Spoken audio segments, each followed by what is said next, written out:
हरे कृष्णा। श्रीपाद मध्वाचार्य की जय। तो मध्वाचार्य जी हैं कौन? मध्वाचार्य जी वायुदेव के अवतार हैं। वास्तव में ये हमारी भक्ति मूवमेंट के HOD हैं, यानी कि हेड ऑफ डिपार्टमेंट। अब जरा इनके बारे में कुछ जानने का प्रयास करते हैं कुछ देर में। तो हुआ ये कि आपको पता है कि परीक्षित महाराज को श्राप मिल गया। जब परीक्षित महाराज को श्राप मिला तो ब्राह्मण जाति का पतन हुआ, डाउन हो गए वो। ब्राह्मण डायनेस्टी ने सफर किया, एक वैष्णव अपराध हुआ है। तो ब्राह्मण अपनी पावर खो बैठे। ना शाप में जान है, ना आशीर्वाद में जान है। धीरे धीरे डाउन होते चले गए। ब्राह्मणों ने शोषण शुरू कर दिया, कास्ट सिस्टम प्रेवलेंट हो गया, छुआछूत शुरू हो गई। ये वाली जाति मंदिर नहीं जा सकती, वो वाली जाति जा सकती है, ऐसा कहकर चीजें बढ़ने लगी। समाज में अव्यवस्था फैल गई, डाउन हो गया ब्राह्मणिकल कल्चर। लोग शास्त्रों से हटने लगे, वेदों का मिसयूज होने लगा। कॉमन आदमी जो कि प्रगति कर रहा था भक्ति में, वो माइनस पे पहुंच गया, -1 पहुंच गया। फिर आए बुद्धा। बुद्धा ने आकर वेदों को हटाया, शून्यवाद का प्रचार किया। उन्होंने कहा कोई वेद नहीं, कोई शास्त्र नहीं, अहिंसा परम धर्मा। मोरालिटी पे ले आए, मॉरल वैल्यूज पे ले आओ। तो समाज -1 से 0 तक पहुंचा, शून्यवाद पर पहुंच गया समाज।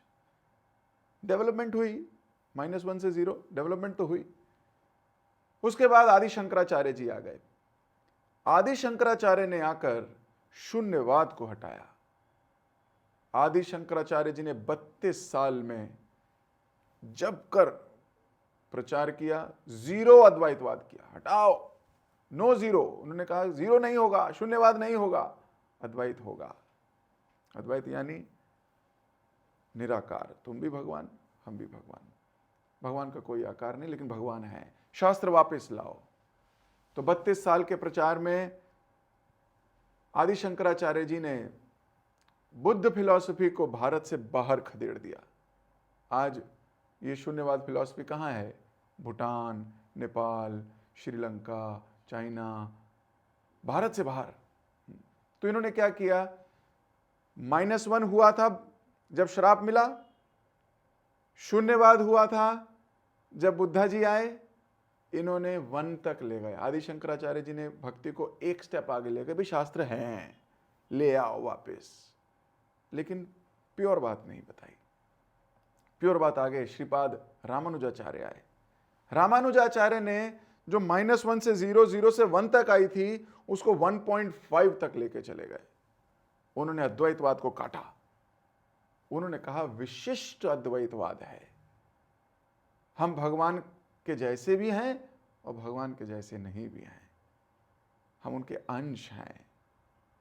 क्वालिटी में बिल्कुल वैसे, लेकिन क्वांटिटी में वैसे नहीं है। जिस प्रकार समुद्र की एक बूंद समुद्र के सारे गुण रखती है, लेकिन सुनामी नहीं ला सकती, उसी प्रकार जीवात्मा भगवान के गुण रखती है, लेकिन भगवान नहीं हो सकती। फिर आए मध्वाचार्य। मध्वाचार्य ने तो द्वैतवाद फिलॉसफी को बिल्कुल स्टैब्लिश कर दिया। अद्वैतवाद हटा के द्वैतवाद।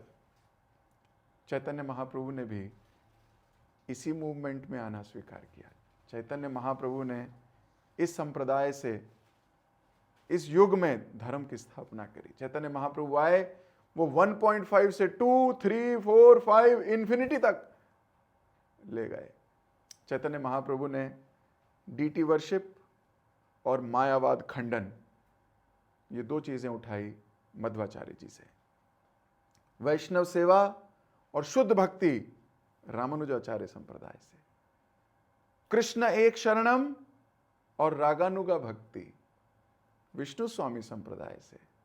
और गोपी भाव और राधिका आश्रय ये लिया निम्बरकाचार्य संप्रदाय से। और महाप्रभु ने इसको मिलाकर एक इतना सुंदर एग्जैक्ट जो आज का नहीं आने वाले करोड़ों सालों के लिए युग धर्म है, उसको एस्टैब्लिश किया। तो चैतन्य महाप्रभु ने 2 से इन्फिनिटी तक ये भक्ति मूवमेंट को लेके गए। मध्वाचार्य वास्तव में माधवी गोपी हैं कृष्ण लीला में। मध्वाचार्य हैं जिन्होंने उडुपी मठ की स्थापना की। जो आप उडुपी मंदिर में उडुपी कृष्ण देखते हो, वो वास्तव में मध्वाचार्य की लीला है, वही उनको प्रकट कराए। हुआ ये था कि एक बार समुद्र में एक जहाज फंस गया। किस में फंस गया? साइक्लोन में। साइक्लोन समझते हैं, बहुत तेज बवंडर। इतनी हवा चल रही थी कि वो जहाज घूमने लगा, टूटने लगा, ऐसा प्रतीत हो रहा था मानो खत्म हो जाएगा। लोगों ने प्रार्थना की। मध्वाचार्य ने, क्योंकि वायु के अवतार हैं, वायुदेव हैं, वो अपने अंदर उस पूरे के पूरे बवंडर को समेट लिया। पी गए पूरा साइक्लोन। तो जो उस जहाज का मालिक था वो हाथ जोड़ के मध्वाचार्य के सामने प्रकट हुआ, नतमस्तक हुआ, बोलने लगा, मैं आपकी क्या सेवा कर सकता हूं? तो मध्वाचार्य ने कहा, ज्यादा सेवा की आवश्यकता नहीं है, आपकी जहाज में गोपी चंदन का जो एक टीला है वो मुझे चाहिए। उन्होंने कहा, पूरा जहाज ले लीजिए, आपने तो जान बचाई। बोले, पूरे आपकी जान नहीं चाहिए, वो टीला चाहिए। अब 6, 7, 10 लोगों को लगाया मालिक ने, जाओ टीला उठाओ और दे दो। कोई उठा ही नहीं पाया, इतना भारी था। मध्वाचार्य ने कहा, छोड़ो। मध्वाचार्य गए और एक हाथ से उस पूरे के पूरे गोपी चंदन के टीले को उठा लिया। अब उठा के आ ही रहे थे तो उसका एक टुकड़ा टूट गया। उसमें से निकले बलराम जी, हाँ, जिनको बोला जाता है वंग भांडेश्वर। और उसी टीले में से, उसी टुकड़े में से भगवान भी प्रकट हुए, बाल कृष्ण। तो मध्वाचार्य जी की कृपा से ये कृष्ण बलराम, हाँ, इस संसार में विग्रह के रूप में भी प्रकट हुए वहाँ उडुपी में। तो आज हम उनका डिसअपियरेंस डे मना रहे हैं। तो वास्तव में मध्वाचार्य डिसअपियर हुए, उनका तिरुभाव ऐसे नहीं मनाया जाता, क्योंकि वो आज भी माना जाता है प्रेजेंट है। लेकिन जिस दिन उन्होंने बद्रिकाश्रम जाने का निश्चय किया कि हो गया, तब वो 79 वर्ष के थे, उन्होंने जाने का निश्चय किया कि मैं जा रहा हूं व्यासदेव जी के साथ। तो उनके जाने की तिथि को भक्त लोग उनके डिसअपियरेंस डे के रूप में मनाते हैं।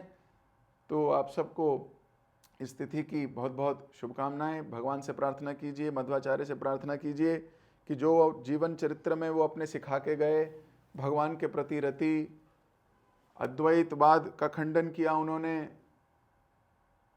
और विशेष द्वैतवाद में आगे ले जाकर पूर्ण भक्ति को एस्टैब्लिश किया। हम भगवान से प्रार्थना करें कि हम कभी भी मायावाद और इधर उधर ना फंसें, हर वक्त भगवान की सेवा में आतुर रहें, भगवान की सेवा करते रहें।